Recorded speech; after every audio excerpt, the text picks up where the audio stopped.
This video is about making 2D drafts out of a 3D model and getting the various views needed for production drawings. We're going to start by opening up a ansi draft in Solid Edge Academic, and we're going to go in View Wizard, choose our file,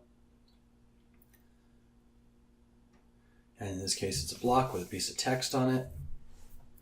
It's going to come in really large, so first thing we're going to do is adjust the scale down to something smaller so that it fits on a page. So once we place the three models, and that's really easy, you simply just start clicking and dragging, and it starts with the principal view, and then based on the direction you go, places the other pictures. Notice there's a front, top, side, and isometric view being shown. Once you've got that set up, we just change the page size so we actually can place the drawings where we want them. And it's easy, just drag and drop them into relative placement. They will maintain alignment with each other. I'm going to cut the text from the isometric and paste it into a new sheet.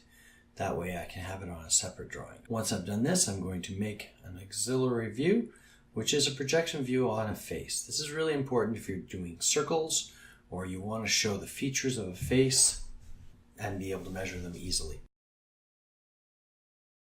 Using cut and paste, we can take this projection view, place it on another sheet, and then we can work from it from there. In this particular case, I'm going to make two copies of this drawing. One just to kind of be a reference, and the other to manipulate around. And I'm going to right click on the text feature, and I'm going to choose to undo the maintain alignment.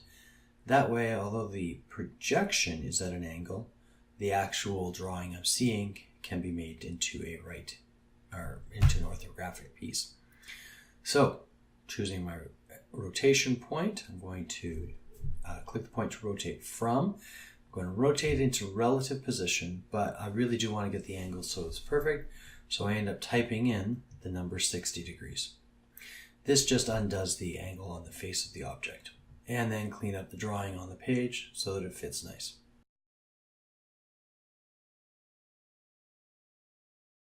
Now we're going to take another copy of the isometric drawing, and we're just going to add some dimensions by retrieving dimensions from the original file.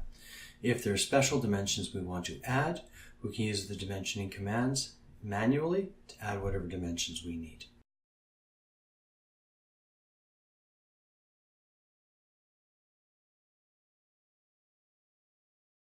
In this particular scene, we are clicking on the background view in order to be able to change the title block. The entirety of this view is essentially a frame that's placed behind your working model. Notice in the sheet views here, there are as a background view, a working view, and a 2D model view. If I want to change the title or I want to change some of the text boxes, one of the best places to go is the Start button, Sheet Properties, and then click through the tabs, General, Summary, Statistics, Units, whatever. This is a nice easy way to change the title of your object. You can add a subject, you can change the author information.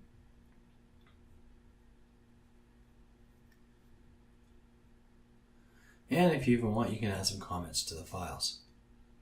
Possibly a revision date. Change the document number, revision number, project name, that kind of stuff. Ultimately, everything you see in blue is a derived text field, and also the square boxes with X through them are also areas that once they are filled in will become text as well. And as you can see here, there they are. Returning back to the working view, we see that our title block information has been updated. But it is important to notice that on the working view, we cannot update it. If you switch from an A sheet size to a B sheet size, C sheet size, D sheet size, all of the background views are treated separately. Anything you changed in the file properties, however, will go from one file, or sorry, from one setup to the next. If you find that text is not quite large enough, you can edit the definition and change the text scale. This effectively will double the size or triple it, whatever ratio you want. we're going to place a copy of the view we want on another sheet just to keep things clear. Select the detail command, and then you're going to click for a center point for your detail view, and then you're going to draw a radius around that center. It's a good idea to check the prompt bar as you're doing this, and once you've done that, it will create a circle around, just showing you where this detail section is. Pop it out, drag it to where you want to place it on the page, and then you're good to go. If you so wish, you can dimension the object freely at this point. This might be a good thing to do on a detail view, just because it's easier to see the features in question.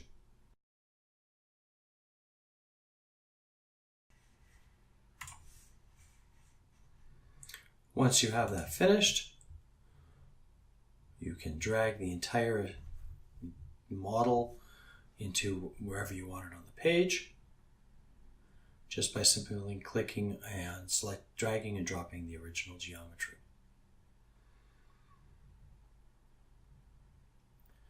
For this next step, we're going to do two parts. We're going to use a cutting plane. This says I'm going to be looking through the middle of a geometry because I want to see what the materials look like inside. So part one, we establish a cutting plane. We're just going to click on the geometry, kind of create a plane where we want it. It's a line in this case. We're going to type in the exact angle we want to use. So here I've chosen to place the 60 millimeters, and then I will do 30 degrees.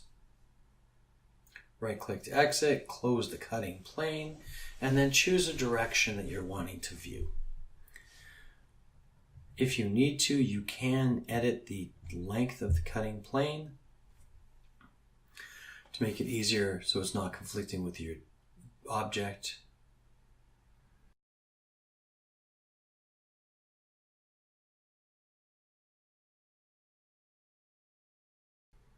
It will ask you for the orientation again.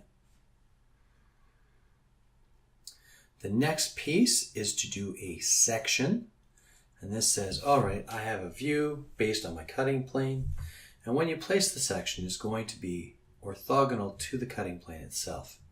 This is good if you're trying to establish reference. In my case, I really wanted to be able to see it horizontally.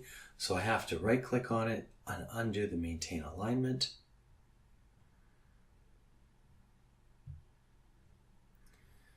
And then rotate that piece into position. Remember that the rotate is on the sketching tab. Choose a reference point, choose a point to rotate from, and a point to rotate to. Type in the angle if you want a more specific number.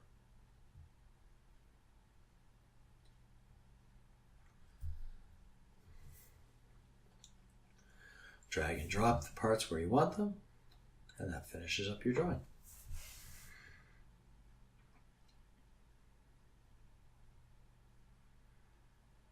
Our final piece here is to go back from the principal views, create an isometric, and for this particular drawing we're going to be making a broken out section. So we select broken out section and we start reading the prompt bar very carefully. It's going to ask us to create a closed region on one of the drawings. We do this, and then it's going to turn around and ask us to make a plane in another drawing that represents the depth of our cut. Finally, we have to choose a drawing with which we want the broken out view into. After you've done this, it's a good idea to place things where you need them and delete any extraneous drawings.